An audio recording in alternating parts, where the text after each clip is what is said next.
오늘 이재명 대표 검찰 출석이 예고된 오늘 이른 아침부터 긴장감이 감돌았습니다. 그 이유는 이 대표를 지지하는 측과 보수단체가 각각 집회를 예고했기 때문인데 오늘 조금 시끄러웠던 모양입니다. 저희가 시위 현장의 모습을 영상으로 담아봤습니다. 잠깐 보시죠.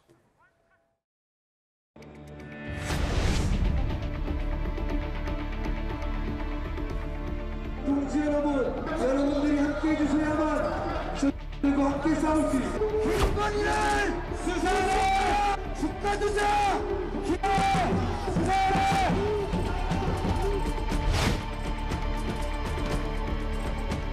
우리 국민들의 폭탄에 빠뜨린 바로 이재명이 범인이고 권력적 범죄를 규탄하는 날입니다. 대한민국에 이재명과 같은 권력적 범죄의 시대가 이 나라에 밟힐 수 없도록 습관에게 위해서 우리 국민들이 이 자리에 모였습니다.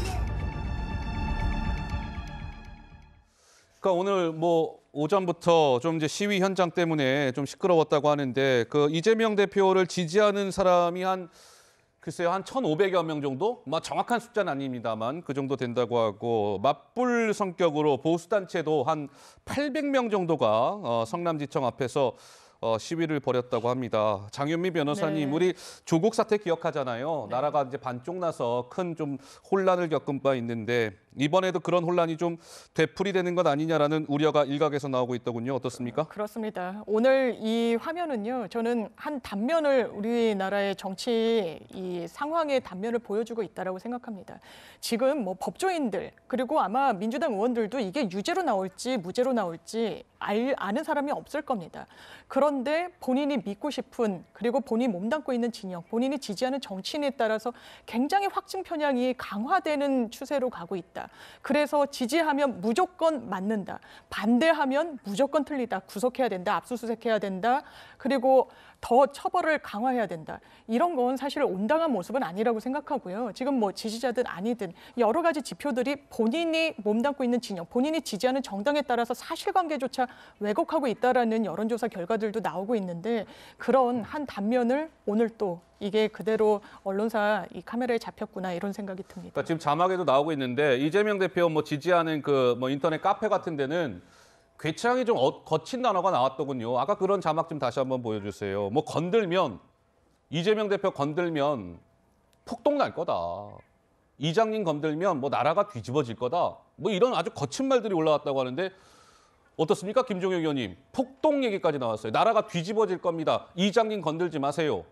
민주주의 위기죠, 민주주의 위기입니까? 네, 위기죠. 근데 우리 사실은 이게 저희 나라뿐만이 아니고 네. 전 세계적인 현상이잖아요. 지금 그때 당시에 2000년 1월이었나요? 그 트럼프 대통령이 패배하고 그 선거에서 지고 난 다음에 미국 의사당이 점거가 됐었잖아요. 그래서 미국의 어떤 민주주의 역사가 완전히 그 전 세계에 망신당한 그런 사례가 있었고 이번에 또 브라질에서도 비슷한 사례가 있었잖아요. 네, 네. 브라질에서 그런 사례가 있었고 또 지금 이제 이재명 대표를 지지하는 분들 개딸이니 뭐냐 하는 이름으로 불리는 분들이 그 자기들 커뮤니티에서 저런 식으로 우리가 폭동까지 불사하겠다라는 말씀들을 하고 있는 걸로 보면 이것은 상당히 좀 우리 민주주의라는 것들이 오히려 그 디지털 시대가 열리면서 SNS 시대가 열리면서 소통이 될 줄 알았더니 네. 결과적으로는 오히려 불통의 시대가 더 강화되고 있는 게 아닌가. 그리고 확증 편향, 아까 장윤미 변호사 말씀하셨지만 본인이 믿고 싶은 것만 믿고 예. 다른 사람들 얘기하는 건 전혀 듣지 않는 그런 모습들. 근데 저희는 여기서 이렇게 좌우 패널이 모여서 그 여당, 야당 패널이 모여서 서로 다른 공방도 하니까 들으면서 저렇게 생각할 수도 있겠네. 나랑 생각이 다르지만 이렇게 하지만 실제로 지금 SNS상에서 보면은 그냥 일방적인 주장만 네. 과한 주장을 막 쏟아 넣지 않습니까? 그런 것들이 굉장히 우리 민주주의의 위기로 다가오고 있다 이런 생각이 듭니다. 예. 네. 저도 사실 채널A에 출연하면서 욕을 좀 많이 먹습니다. 채널A 나오는데 왜 욕을 먹으세요? 시청자층들이 좀 우리 어르신들이 좀 계신가 봐요. 그러면서 왜 자꾸 민주당 편만 드느냐라고 하면서 이제 야단치시는 경우가 저희 지역에서는 저를 다 아시니까 당연한데 다른 데 가서도 알아보고 이렇게 말씀들 하시더라고요. 안타깝습니다. 그러니까 서로 다른 입장, 다름에 대한 존중 이것이 사라져가고 있어요. 이번에 이제 집회 신고를 이 민주당을 지지하는 쪽에서 두 개 단체가 1,000명, 500명, 1,500명, 그다음에 국민의힘이나 혹은 예. 윤석열 한 대통령 800명 된대요. 지지하는 쪽에서 500명, 300명 그래서 800명 예. 서로 싸우는 거예요. 이태원 참사에 분향소 만들어놨지 않습니까?